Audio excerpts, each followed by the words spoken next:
कहते हैं हर गांव के चारों ओर एक सीमा होती है जहां से आगे बस धुंध होती है और भूल जाने की सजा। सूरज पहाड़ों के पीछे ढल रहा है। गांव की मिट्टी की गलियों में लाल धूल उड़ रही है।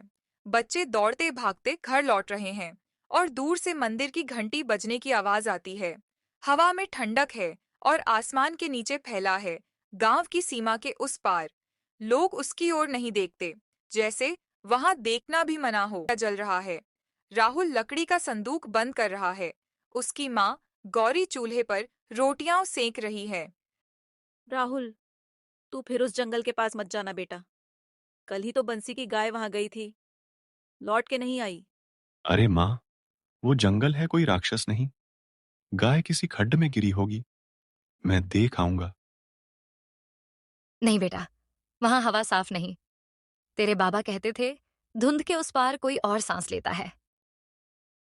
राहुल मुस्कुराता है, पर उसकी आंखों में जिज्ञासा है, जैसे उसने बचपन से यही सुनकर डर को जानने की ठानी हो। गांव के 4 बूढ़े दिए की लौ के चारों ओर बैठे हैं। राम खेलावन बाबा, सफेद दाढ़ी, गहरी आंखें, बातें करते हुए कहते हैं, 100 बरस पहले उस जंगल में कोई साधक रहता था। नाम था कालेश्वर। मौत को हराना चाहता था, पर मौत ने ही उसे पी लिया। तब से हर सदी में धुंध लौटती है, किसी के रूप में, किसी के बहाने से। है। अगली सुबह राहुल अपने दोस्त अरुण के साथ जंगल के किनारे खड़ा है। चारों ओर घनी झाड़ियां, पेड़ों पर काई और जमीन पर जमी धुंध की परत। चलना, ज्यादा अंदर नहीं जाएंगे, बस गाय देख लेंगे। हम लेकिन अजीब है ना, इतने सालों से यहाँ कोई नहीं गया। जंगल को भी तो सांस लेनी होगी। दोनों अंदर कदम रखते हैं। कैमरा उनके पीछे चलता है। पेड़ों की छायाएं लंबी होती जाती हैं। चिड़ियों की आवाज बंद हो जाती है। कुछ देर बाद धुंध गहरी होती जा रही है। हवा में नमी और सड़े फूलों की गंध।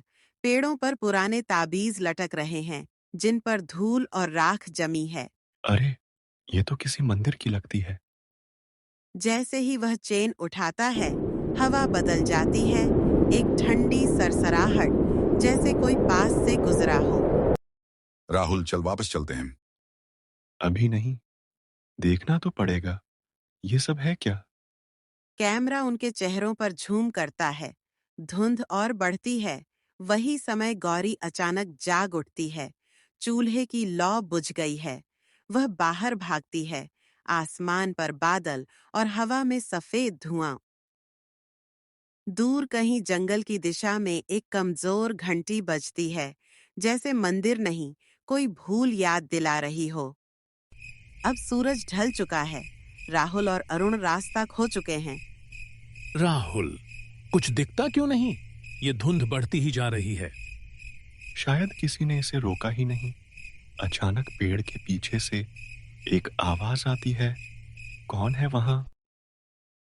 सुबह की रोशनी धुंध में खोई हुई है। गांव की औरतें कुएं पर पानी भर रही हैं, लेकिन उनके चेहरों पर डर साफ है। हर कोई धीरे धीरे फुसफुसा रहा है। राहुल और अरुण वापस नहीं आए। गौरी चौपाल के पास बैठी है। उसकी आंखें सूजी हुई हैं। राम खेलावन बाबा वहां आते हैं, हाथ में तुलसी की माला लिए। मैंने कहा था, उस जंगल में जो जाता है लौट कर नहीं आता। वहां धुंध नहीं, पाप की परछाई है। मेरा राहुल ऐसा नहीं। वो लौटेगा बाबा, वो जरूर लौटेगा। बाबा चुप हो जाते हैं, पर उनका चेहरा कुछ और कहता है। दोपहर गौरी अकेली है। अचानक खिड़की पर दस्तक होती है। टप टप टप। वह बाहर झांकती है। कोई नहीं। जब वह वापस मुड़ती है, तो दीवार पर गीले हाथों के निशान हैं, जैसे किसी ने धुंध में भीग कर छुआ हो। धीरे धीरे आवाज आती है, माँ। गौरी की आंखें फैल जाती हैं। वह बाहर दौड़ती है, पर बस हवा है और धुंध का एक हल्का झोंका। शाम को सिया राहुल की बहन गांव लौटती है। वह शहर में पढ़ाई कर रही थी, पर भाई के गायब होने की खबर सुनकर आई है। वह मंदिर में दिया जलाती है। जो भी वहां है, तूने मेरा भाई लिया है, अब मैं तुझे ढूंढूंगी। उसकी आवाज दृढ़ है, जैसे किसी ने डर नहीं बल्कि संकल्प लिया हो। रात को सिया टॉर्च, एक कैमरा और लाल धागा लेकर जंगल के पास पहुंचती है। चारों तरफ वही धुंध, वही गंध। कुत्ते भौंकना बंद कर देते हैं। हवा ठंडी हो जाती है। वह रिकॉर्ड बटन दबाती है। Camera on. अगर कोई इस वीडियो को पाए तो जान ले, मैं उस जगह जा रही हूँ जहाँ मेरा भाई खो गया था। वह जंगल के भीतर कदम रखती है। पत्तों की चरमराहट और दूर से मंदिर की घंटी। जंगल में धुंध इतनी घनी है कि सिया का चेहरा धुंधला पड़ता है। अचानक कैमरे की स्क्रीन पर किसी और की परछाई दिखती है। वह मुड़ती है, कुछ नहीं, पर स्क्रीन पर फिर वही आकृति, राहुल की। राहुल, तू है वहाँ? कैमरे से आवाज आती है, सिया, चलो, मैं तुझे सब दिखाता हूँ। सिया पीछे हटती है, पर कैमरा अपने आप झूम करता है और स्क्रीन पर दिखता है एक पुराना तांत्रिक चक्र, जिसके बीच में राख से लिखा है कालेश्वर। वही समय रामखेलावन बाबा ध्यान में बैठे हैं। अचानक उनकी माला टूट जाती है। वे हड़बड़ाकर खड़े होते हैं। नहीं, धुंध लौट आई है। इस बार कोई उसे थाम चुका है। हवा में वही सड़ी हुई गंध फैलती है। पेड़ों की शाखाएं झुकने लगती हैं। जंगल में रात गहराती है। सिया टॉर्च से राह खोज रही है। अचानक टॉर्च बुझ जाती है। बस कैमरे की हल्की रोशनी बाकी है। धुंध में एक आकृति उभरती है, वही सफेद वस्त्रों वाला साधु जिसे राहुल ने देखा था। तू कौन है? मैं वही हूँ जिसे सबने भुला दिया, जिसे एक स्त्री की याद ने बांध दिया। कालेश्वर, तू ढूंढने आई है पर पाएगी नहीं, क्योंकि जिसको तू ढूंढ रही है वह अब धुंध का हिस्सा है। सिया पीछे हटती है, गिर पड़ती है। कैमरा जमीन पर गिरता है। स्क्रीन फड़कती है। एक पल को राहुल का चेहरा झलकता है, पर उसकी आंखें काली हैं, बिना पुतलियों के। धुंध अब इतनी घनी है कि पेड़ों का अस्तित्व ही मिट चुका है। सिया का कैमरा अब भी रिकॉर्ड कर रहा है। स्क्रीन पर लाल झिलमिलाता बटन और उसके पीछे एक टूटी फूटी सांस। अगर ये मेरा आखिरी संदेश है तो जो भी देखे उस जंगल के पास मत आना। यहाँ कोई नहीं मरता। हवा में घंटियों की धीमी आवाज गूंजती है, मानो किसी अनदेखे मंदिर में पूजा चल रही हो। कालेश्वर का आश्रम धुंध के भीतर। धुंध धीरे धीरे हटती है। एक पुराना पत्थर का आश्रम दिखता है, जिसके चारों तरफ तांत्रिक चिन्ह, दीवारों पर राख और रक्त से बने हाथों के निशान। सिया अंदर जाती है। मिट्टी के दीपक टिमटिमा रहे हैं। बीच में कालेश्वर खड़ा है, चारों ओर राख की रेखाएं। देखा तूने? तेरा गांव जिंदा है क्योंकि मैंने उसकी सजा अपने अंदर बांध ली, पर उन्होंने मुझे धोखा दिया और अब मैं उन्हें भूलने नहीं दूंगा। तूने मेरा भाई क्यों लिया? क्योंकि तेरे भाई ने उस मुहर को तोड़ दिया जो मुझे बांध कर रखी थी।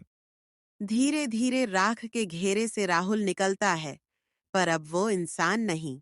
उसकी आंखें काली, चेहरा पीला और हर सांस पर धुंध फूटती है। राहुल, तू है? माता, वो हमें जाने नहीं देगा। उसी समय रामखेलावन बाबा मंदिर में ढोलक और मंत्रोच्चारण शुरू करते हैं। गांव के लोग इकट्ठा हैं। हवा में राख की गंध फैल चुकी है। वे एक ताम्रपत्र जलाते हैं और अचानक आकाश में धुंध हिलने लगती है, जैसे जंगल और गांव के बीच की दीवार टूट रही हो। उसी क्षण कालेश्वर दर्द से चिल्लाता है। दीपक एक एक कर बुझते हैं। कालेश्वर, तेरा समय पूरा हुआ। जिस धुंध से तू जन्मा है उसी में विलीन हो जा। कोई मुझे मिटा नहीं सकता। मैं उस पाप का नाम हूं जो भूले नहीं जा सकते। अगर धुंध तेरी है तो अब इसका रास्ता मैं तय करूंगी। वह आग में कूदती है। लाल धागा जलता है। धुंध कांप उठती है। तेज हवा, चीख और फिर सन्नाटा। कुछ पल तक कोई आवाज नहीं। फिर धीमी फुसफुसाहट, धुंध का जंगल अभी जिंदा है। धुंध हट चुकी है। गांव में फिर से सूरज की किरणें उतरती हैं। राम खेलावन बाबा मंदिर के सामने बैठे हैं और जमीन पर एक लाल धागा पड़ा है, आधा जला हुआ। बाबा उसे उठाते हैं, आसमान की ओर देखते हैं। धुंध गई नहीं, बस किसी और रूप में लौटेगी, आसमान की तरफ। और धुंध का हल्का सा बादल फिर से झिलमिलाता है। कहते हैं, धुंध सिर्फ छुपाती नहीं,